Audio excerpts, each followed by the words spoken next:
नमस्कार। चलिए आज बात करते हैं प्राचीन भारत के एक ऐसे साम्राज्य की, एक ऐसी पावर की जो आई तो थी मध्य एशिया के मैदानों से, लेकिन उसने दो महान सभ्यताओं रोम और चीन के बीच एक पुल का काम किया। जी हाँ, ये कहानी है कुषाण राजवंश की।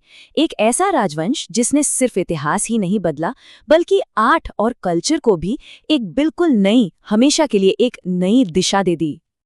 तो आइए अपनी पड़ताल शुरू करते हैं एक बहुत ही सीधे से सवाल के साथ। सोचिए, जब महान मौर्य साम्राज्य का पतन हुआ, वो बिखर गया, तो भारत में जो एक पावर वैक्यूम बना, जो एक खाली जगह बनी, उसे आखिर भरा किसने? ये सवाल हमें उस उथल-पुथल वाले दौर को समझने में बहुत मदद करेगा। देखिए, मौर्यों के बाद का जो भारत था ना, वो पॉलिटिकली काफी फ्रैगमेंटेड था। मतलब एक साथ दो चीजें हो रही थीं। एक तरफ तो उत्तर पश्चिम भारत में सेंट्रल एशिया से आए ग्रुप जैसे हिंद, यवन, शक और कुषाण अपने राज्य स्थापित कर रहे थे, और वहीं दूसरी तरफ देश के बाकी हिस्सों में हमारे अपने मतलब शुंग और सातवाहन जैसे लोकल राजवंश सत्ता में आ रहे थे। तो माहौल काफी मिला जुला था। तो आज की इस चर्चा में हम क्या-क्या देखने वाले हैं? सबसे पहले कुषाणों का उदय कैसे हुआ, फिर साम्राज्य के संस्थापकों की बात करेंगे। इसके बाद आएगा सम्राट कनिष्क का दौर, जो कि इनका गोल्डन एज था। हम कनिष्क की विरासत को भी समझेंगे और आखिर में उनके पतन के कारणों पर नजर डालेंगे और सारे की पॉइंट्स को रिवाइज करेंगे। तो चलिए शुरू करते हैं पहले सेक्शन से, कुषाणों का उदय। और ये कहानी ये किसी महल से शुरू नहीं होती। ये शुरू होती है सेंट्रल एशिया के विशाल मैदानों से, जहां एक खानाबदोश जनजाति ने भारत का शासक बनने तक का एक वाकई में एक अविश्वसनीय सफर तय किया। ये जो युएजी लोग थे, इनका सफर ये कोई एक दो दिन का नहीं था, बल्कि दशकों तक चला। सोचिए, कहानी शुरू होती है करीब 1605 बीसी में, जब हूणों ने उन्हें उनकी जमीन से भगा दिया। अब ये पश्चिम की ओर भागने लगे और इसी दौरान ये 5 अलग-अलग कबीलों में बंट गए। लेकिन फिर आता है अ टर्निंग पॉइंट। एक लीडर सामने आता है, नाम था कुजुल कडफाइसेस। उसने इन 5 बिखरे हुए कबीलों को एक किया और बस यहीं से कुषाण साम्राज्य की नींव रखी गई। तो फाउंडेशन तो रख दी गई। अब चलिए बात करते हैं उन दो शुरुआती शासकों की जिन्होंने असल में भारत में इस साम्राज्य को इस्टेब्लिश किया। तो सबसे पहले आते हैं कुजुल कडफाइसेस। इनका सबसे बड़ा काम क्या था? उन 5 बिखरी हुई युवजी जनजातियों को एकजुट करना, यूनाइफाई करना। फिर उन्होंने उत्तर पश्चिम भारत पर हमला किया और कुषाण शासन की शुरुआत की। अब एक इंटरेस्टिंग बात है इनके सिक्कों के बारे में। इन्होंने सिर्फ तांबे के सिक्के चलाए और कुछ शुरुआती सिक्कों पर तो यूनानी राजा हर्मियस की तस्वीर भी है। इससे हिस्टोरियन ये अंदाजा लगाते हैं कि ये शायद एक स्मार्ट पॉलिटिकल मूव था। मतलब शुरुआत में स्थानीय शक्तियों के साथ मिलकर काम करना। इनका झुकाव बौद्ध धर्म की तरफ भी था, ये भी साफ है। कुजुल के बाद गद्दी पर बैठे विम कडफाइसेस, और इन्हें ही भारत में कुषाण पावर का असली संस्थापक माना जाता है। इन्होंने पंजाब के इलाके पर तो कब्जा किया ही, लेकिन इनका सबसे बड़ा, सबसे गेम चेंजिंग कदम था भारत में पहली बार बड़े पैमाने पर सोने के सिक्के जारी करना। और ये सिर्फ सिक्के नहीं थे, ये एक स्टेटमेंट था, इंटरनेशनल ट्रेड में कुषाणों के दबदबे का ऐलान। और हाँ, इनके सिक्के इनकी धार्मिक आस्था को भी दिखाते हैं। ये एक कट्टर शैव थे। सिक्कों पर शिव, नंदी और त्रिशूल सब कुछ मिलता है। और अब हम आते हैं कुषाण वंश के सबसे महान, सबसे फेमस सम्राट पर, कनिष्क प्रथम।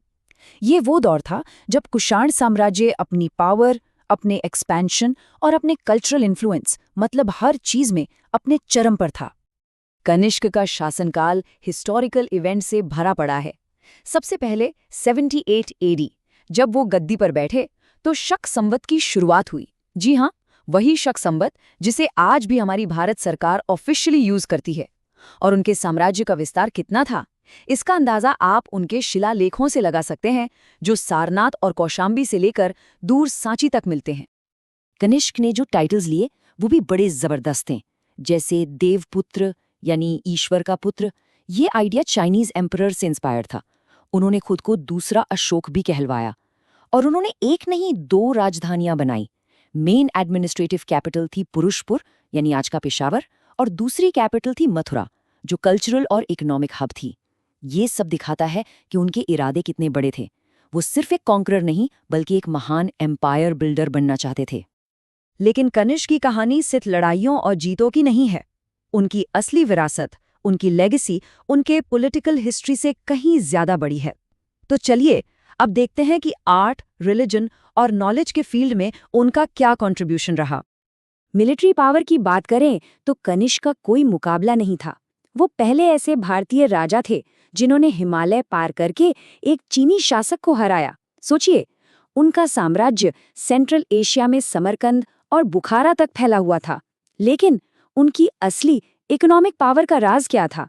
वो था सिल्क रोड पर उनका कंट्रोल। रोम और चीन के बीच का सारा ल्यूक्रेटिव ट्रेड उनकी जमीन से होकर गुजरता था, और इसी से कुषाण साम्राज्य के खजाने में पैसों की जैसे बाढ़ आ गई थी। धर्म के फील्ड में भी कनिष्क का योगदान बहुत बड़ा है, खासकर बौद्ध धर्म के लिए। वो महायाना बुद्धिज्म के बहुत बड़े पैटर्न बने। ये वही ब्रांच है जिसमें बुद्ध को एक देवता के रूप में पूजा जाता है। और उनके शासन की सबसे बड़ी धार्मिक घटना क्या थी? कश्मीर के कुंडल वन में चौथी बुद्धिस्ट काउंसिल का आयोजन। और ये बात तो वाकई कमाल की है कि वो पहले ऐसे शासक थे जिन्होंने अपने सिक्कों पर भगवान बुद्ध की इमेज बनवाई। ये उनकी गहरी आस्था को दिखाता है। कनिष्क के समय में आर्ट की दो जबरदस्त स्कूल्स फली फूली। एक तरफ थी गांधार स्कूल। इस पर ग्रीक आर्ट का बहुत ज्यादा इन्फ्लुएंस था और इसमें भूरे पत्थर का इस्तेमाल होता था। यहाँ बुद्ध की मूर्तियां आपको ग्रीक गॉड अपोलो जैसी दिखेंगी, बहुत रियलिस्टिक। दूसरी तरफ थी मथुरा स्कूल। ये पूरी तरह से इंडिजिनस थी, देसी। इसमें लाल बलुआ पत्थर का इस्तेमाल होता था और मूर्तियों में आइडियलिज्म और स्पिरिचुअलिटी पर जोर था। और एक बहुत ही इंपॉर्टेंट फैक्ट, बुद्ध की पहली मूर्ति बनाने का श्रेय मथुरा स्कूल को ही जाता है। और हाँ, कनिष्क का दरबार सिर्फ जनरल्स और सोल्जर्स से नहीं भरा था। ये उस जमाने के ग्रेटेस्ट माइंड्स का एक हब था। अश्वघोष, जो एक महान कवि और दार्शनिक थे, वसुमित्र, जिन्होंने चौथी बौद्ध संगीत की अध्यक्षता की, नागार्जुन, जिन्होंने शून्यवाद की फिलॉसफी दी, और चरक, जिन्हें हम चरक संहिता के लेखक के रूप में जानते हैं। ये सब ब्रिलियंट लोग कनिष्क के दरबार में थे।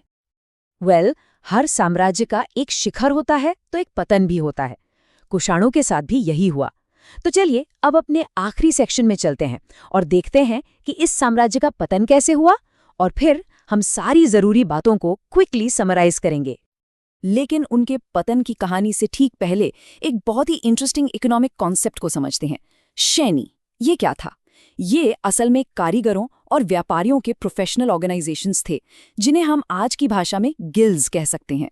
और कमाल की बात यह है कि हुइश के समय के इंस्क्रिप्शंस बताते हैं कि ये श्रेणियां मॉडर्न बैंक्स की तरह काम करती थीं। मतलब लोगों से डिपॉजिट लेती थीं और उस पर इंटरेस्ट भी देती थीं। सोचिए उस जमाने में।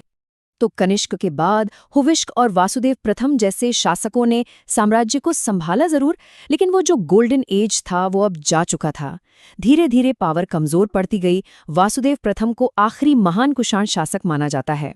और फिर जो आखिरी कील ताबूत में ठुकी वो थी फारस में एक नई सुपर पावर का उदय, सस्सानियन साम्राज्य। उनके उभार ने कुषाण साम्राज्य के पतन को फाइनल कर दिया।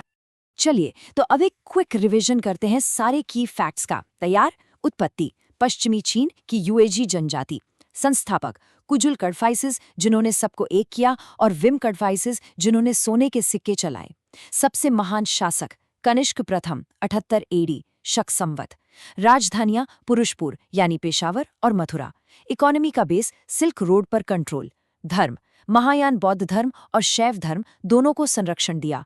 आर्ट, गांधार और मथुरा, दो महान स्कूल्स। और पतन का कारण, ससानियन साम्राज्य का उदय। ये सारे पॉइंट्स बहुत जरूरी हैं।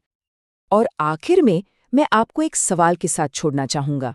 सोचिए, ये कैसे हुआ कि सेंट्रल एशिया के नोमैड्स द्वारा बनाया गया एक साम्राज्य प्राचीन भारत के सबसे प्रोफाउंड कल्चरल और रिलीजियस डेवलपमेंट्स का सेंटर बन गया?